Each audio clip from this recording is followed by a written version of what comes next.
ब्राह्मण समाज पर अभद्र टिप्पणी करने वाले अवधेश उर्फ रिंकू के खिलाफ संपूर्ण ब्राह्मण समाज हुआ लंबन। एक ऑडियो में रिंकू के द्वारा संपूर्ण ब्राह्मण समाज को भद्दी गालियां दिए जाने की रिकॉर्डिंग वायरल होने के बाद आज प्रेस कॉन्फ्रेंस के माध्यम से ब्राह्मण समाज के साथ सभी सनातनी हिंदू को ये बताने का प्रयास किया गया है कि अवधेश उर्फ रिंकू के द्वारा जो भी आपत्तिजनक टिप्पणी ब्राह्मण समाज को लेकर की गई है वो पूर्ण रूप से अशोभनीय है एवं हिंदुओं की एकता में खंडित करने का प्रयास किया जा रहा है। कहना चाहेंगे कि अवधेश निषाद उर्फ रिंकू के द्वारा जो भी पूरे ब्राह्मण समाज को माँ बहन और बेटी की गाली दी जा रही है ये बहुत ही गलत है।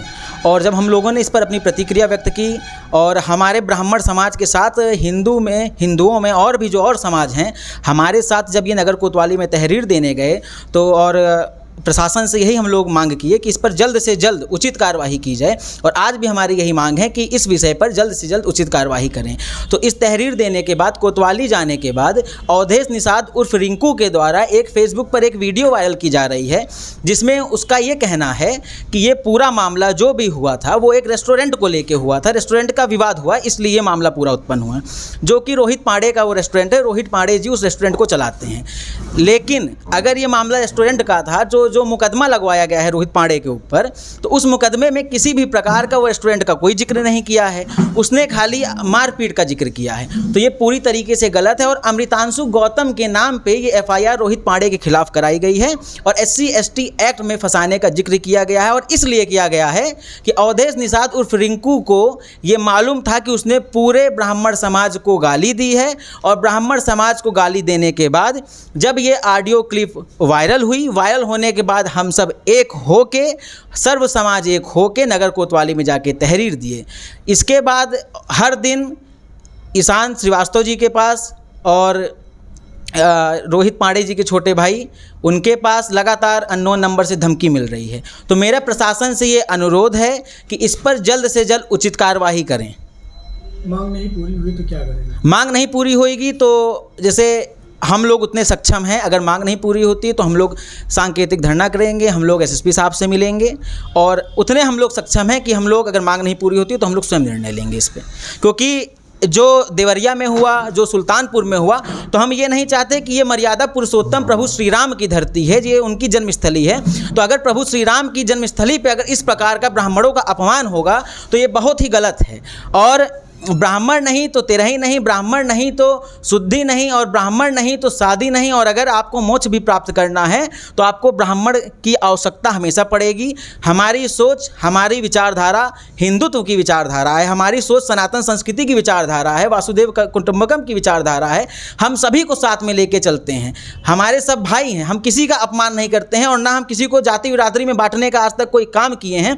लेकिन अगर अवधेश निषाद उर्फ रिंकू के द्वारा इस प्रकार का ब्राह्मणों का अपमान और गाली दी जा रही है तो ये कहीं ना कहीं हमारी हिंदुओं की एकता पर एक प्रश्न चिन्ह लगाने का काम करता है, जो कि अशोभनीय और पूरी तरीके से गलत है। मेरा नाम सचिन पाठक है, मैं देवकाली का निवासी हूँ। कुछ समय पहले भैया मैं TSP रेस्टोरेंट पे गया था अपनी दोस्तों के साथ बर्थडे सेलिब्रेट करने। तो एक रिंकू निषाद के नाम के व्यक्ति ने ड्रिंक करके मेरे मित्र रोहित पांडे जी के साथ मम्मी और दीदी के साथ क्या थे थोड़ा मत झड़प कर रहे थे। तो दीदी ने मुझसे थोड़ा कहा कि हेल्प, तो मैं जब वहाँ मदद करने गया तो रिंकू निषाद जी ने मेरे ऊपर हमला किया और मुझसे अभद्र भाषा में बात की और उसके बाद मुझे गाली भी दिया। और जिससे उन्होंने पैसे की थोड़ा मांग के लिए दीदी से थोड़ा ज़बरदस्ती पैसे मांगने की कोशिश की। दीदी ने जब मना किया तो उनसे थोड़ा गाली देने की कोशिश की और मुझे वहाँ बाहर ले आकर के मारे पीटे, मुझे गाली किया।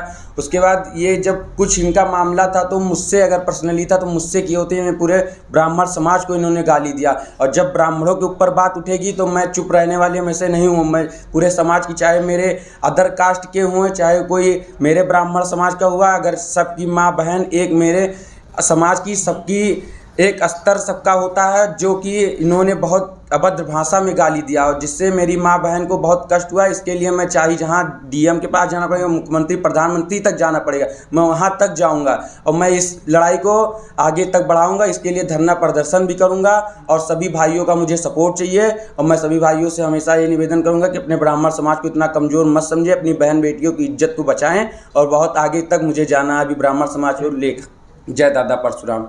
जय श्री राम भाइयों, जय परशुराम। भैया मेरा नाम रोहित पांडे है। रिंकू निषाद और अवधेश निषाद जो कि LIC बेनीगंज के पीछे रहते हैं, कई दिनों से उन्होंने हमें धमकी भरे फ़ोन किए। हमारा एक छोटा सा रेस्टोरेंट है जिस पे हमारे मित्र सचिन पाठक के साथ उन्होंने मारपीट की, जिसका विरोध करने पर हमने उन्हें वहाँ आने से मना किया तो उन्होंने हमें काफ़ी गाली गलौज दी और हमारे पूरे समाज को गाली दी। आज सुबह उन्होंने एक वीडियो वायरल किया जिसमें उन्होंने हमारे रेस्टोरेंट का विवाद का जिक्र किया है, जिससे उनका कोई लेना देना नहीं है। उन्होंने हमारे ऊपर हमें गाली दी। अगर उनका विरोध हमसे था तो उन्हें सिर्फ हमें फ़ोन करके गाली देना चाहिए। उन्होंने दूसरे से पूरे हमारे समाज को गाली दी है, जिसकी उक्त रिकॉर्डिंग मीडिया पे वायरल हो चुकी है, हर तरफ वायरल हो चुकी है, जो कि आप सभी ने सुना होगा। आप उनकी वॉइस मैच कराइए। हमारा सरकार से सभी भाइयों से यही निवेदन है कि उनकी वॉइस मैच कराइए। आज सुबह जो उन्होंने रिकॉर्डिंग दिया है और जो उन्होंने बयान दिया, उन दोनों की रिकॉर्डिंग एक ही है। आप उस पर करिए। हमारे ब्राह्मण समाज को इतना कमज़ोर न समझिए। हम ब्राह्मण समाज के लिए एक नहीं, ऐसे ST SC के 100 मुकदमे ले सकते हैं, उसमें हमें 1% की आपत्ति नहीं है। धन्यवाद।